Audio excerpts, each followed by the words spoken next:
آب حیات اصل میں کہاں ہے؟ کیا اسے پینے والا قیامت تک زندہ رہتا ہے؟ کیا حضرت خضر علیہ السلام اب تک زندہ ہیں اور کہاں ہیں؟ اس ویڈیو میں ہم آپ کو یہی سب کچھ بتائیں گے۔ حضرت خضر علیہ السلام کی کنیت ابو العباس اور نام بلیہ ہے، اور ان کے والد کا نام ملکان ہے۔ بلیہ سریانی زبان کا لفظ ہے، عربی زبان میں اس کا ترجمہ احمد ہے۔ خضر ان کا لقب ہے، اور اس لفظ کو 3 طرح سے پڑھ سکتے ہیں: خضر، خضر، خضیر۔ خضر کے معنی سبز چیز کے ہیں، یہ جہاں بیٹھتے ہیں وہاں آپ کی برکت سے ہری ہری گھاس اگاتی تھی، اس لیے لوگ ان کو خضر کہنے لگے۔ ابو العباس بلیہ بن مالکان یہ حضرت خضر حضرت ذوالقرنین کے خالہ زاد بھائی بھی تھے، اور حضرت خضر علیہ السلام حضرت ذوالقرنین کے وزیر اور جنگوں میں علمدار تھے۔ یہ حضرت سام بن نوح علیہ السلام کی اولاد میں سے ہیں۔ تفسیر ساوی میں ہے کہ حضرت ذوالقرنین حضرت ابراہیم خلیل اللہ علیہ السلام کے دست حق پر اسلام قبول کر کے مدتوں ان کی صحبت میں رہے، اور حضرت ابراہیم خلیل اللہ نے ان کو کچھ وصیتیں بھی فرمائی تھیں۔ تو اس سے یہ معلوم ہوتا ہے کہ حضرت خضر کا دور حضرت ابراہیم کے دور کے فوری بعد کا ہے۔ کیا حضرت خضر زندہ ہیں؟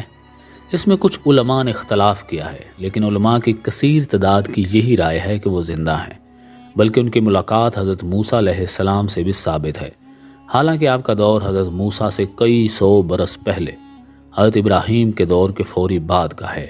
تفسیر روح البیان میں ہے کہ حضرت یوسف علیہ السلام جو کہ حضرت ابراہیم کے پڑپوتے ہیں، اور ان کے درمیان اور حضرت موسیٰ کے درمیان 400 سال کا فرق ہے، تو اس لحاظ سے حضرت موسیٰ حضرت خضر سے تقریباً 600 سال بعد پیدا ہوئے ہیں۔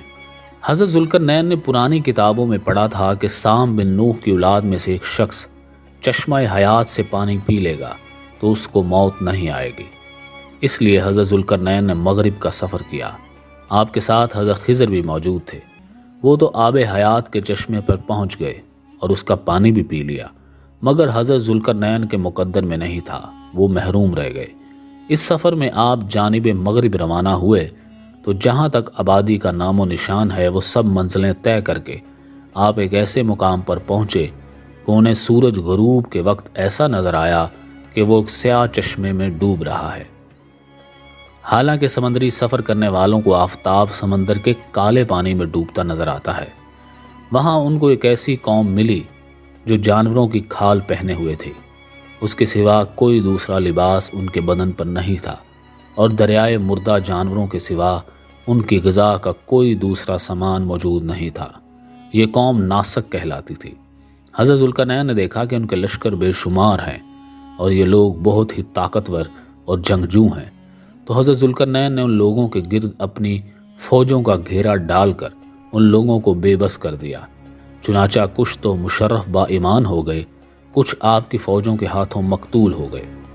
اسی طرح تفسیر خازن اور شیخ ابو عمرو بن صالح نے اپنے فتاوے میں فرمایا ہے کہ حضرت خضر اور الیاس جمہور علماء و صالحین کے نزدیک زندہ ہیں اور ہر سال زمانہ حج میں ملتے ہیں، اور یہ کہ حضرت خضر نے چشمہ حیات میں غسل فرمایا اور اس کا پانی بھی پیا تھا۔